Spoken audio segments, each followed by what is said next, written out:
Kurerikana ati mutumia uyu uria wikaine ta Rucia Wanjiru Ndung'u arehurukire gwake mucii riri nake muthuri wake Wilson Ndung'u araumagarite ruru kurithia mahiu make kuri muthenya wa Kiumia, no muthuri uyu akirithia araigwa mbu ikiuma gwake mucii.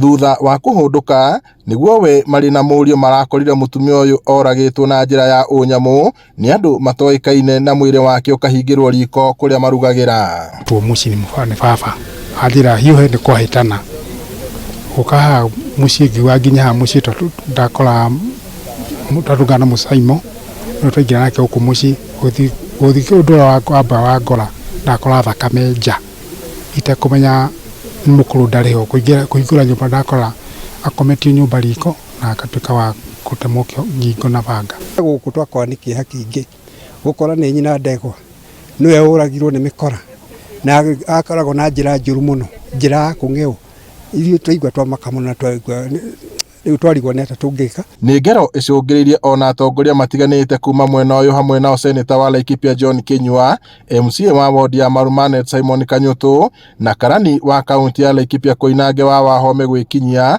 na gukumithia ngero eno.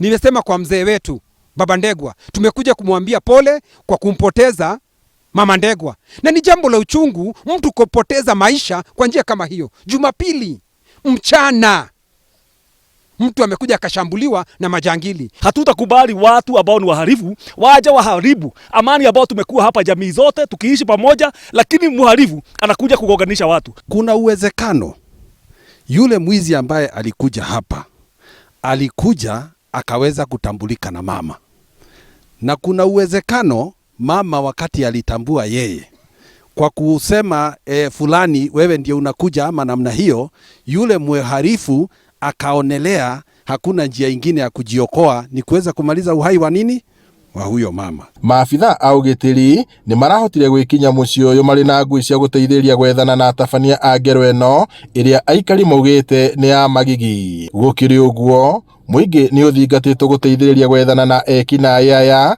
makinyitania na maafitha au gitiri niguo gutigirira kihoto kia mutumia uyu ni kioneka. Ngiribota Inooro TV kuma itura ria Gatundia Rumuruti guku ni kaunti-ini ya Laikipia, njitagwo Peter Mwangi.